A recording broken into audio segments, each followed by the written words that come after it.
Star హీరోలు కొందరు తమ స్టార్డమ్ని పక్కన పెట్టి సింపుల్ జీవితాన్ని జీవించడానికి ఇష్టపడుతూ ఉంటారు. అలాగే ఓ బిగ్ హీరో కూడా సింపుల్గా ఉంటారు. ఒక్కరే దేవాలయాలకి పుణ్యస్థలాలకి వెళ్తూ ఉంటారు. ఒకరోజు ఆయనకి ఓ వింత సంఘటన ఎదురైందట. భారతీయ సినిమా చరిత్రలో సూపర్ స్టార్ రజనీకాంత్కి ప్రత్యేక స్థానం ఉంది. ఆయన తెరపై కనబరిచే స్టార్డమ్ ఎంతటిదో నిజ జీవితంలో ఆయన సింప్లిసిటీ అంతటిది. సూపర్ స్టార్గా ఇండస్ట్రీని ఏలుతున్న రజనీకాంత్ నిజ జీవితంలో మాత్రం చాలా సామాన్య జీవితం జీవిస్తూ ఉంటారు. తరచుగా హిమాలయాలకి వెళ్ళడం, ఆలయాలని సందర్శించటం ఆయనకి అలవాటు. అలాంటి ఒక సందర్భంలో జరిగిన సంఘటన రజనీకాంత్ వ్యక్తిత్వాన్ని మరింత ఉన్నతంగా నిలబెట్టింది.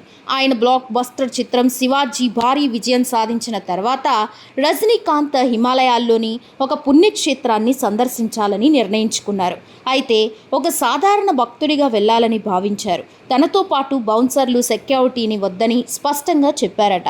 తెల్లటి పంచ చొక్కా ధరించి గడ్డంతో సాధారణ మనిషిలాగా ఒంటరిగా ఆలయానికి వెళ్ళారు. దేవుడికి దర్శనం చేసుకున్న తర్వాత ఆలయం బయట మెట్లపై కాసేపు కూర్చున్నారు. దేవుణ్ణి స్మరించుకుంటున్నారట. అదే సమయంలో అక్కడికి ఒక వృద్ధురాలు వచ్చారు. మెట్లపై కూర్చున్న వ్యక్తి సూపర్ స్టార్ రజనీకాంత్ అని ఆమెకు తెలియదు. ఆయన సాధారణ అవతారం గడ్డం చూసి ఎవరో పేదవాడు లేదా బిచ్చగాడు అనుకున్నారట. జాలి దయతో తన దగ్గర ఉన్న 10 రూపాయల నోట్ని తీసి రజనీకాంత్ చేతిలో పెట్టారట ఆ పెద్దావిడ. ఈ అనూహ్య సంఘటనకి రజనీకాంత్ మాత్రం కోపగించుకోలేదట. ఎలాంటి అసహనం చూపించకుండా ఆ వృద్ధురాలు ఇచ్చిన 10 రూపాయలని చిరునవ్వుతో ఎంతో ప్రేమగా 2 చేతులతో స్వీకరించారట రజనీకాంత్. ఆ తర్వాత రజనీకాంత్ మెట్లపై నుండి లేచి తన కారు వైపు నడిచారట. ఆలయం బయటగా ఆయన కోసం ఎదురు చూస్తున్న ఖరీదైన లగ్జరీ కార్లు, దాని పక్కన నిలబడిన భద్రతా సిబ్బందిని, అభిమానుల గుంపును చూసి ఆ వృద్ధురాలు ఒక్కసారిగా షాక్ అయ్యారట. తాను బిచ్చగాడు అనుకుని భిక్షం ఇచ్చింది భారతీయ సినీ లోకాన్ని వెళ్ళే సూపర్ స్టార్ రజనీకాంత్కి అని ఆమెకు అప్పుడు అర్థమైందట.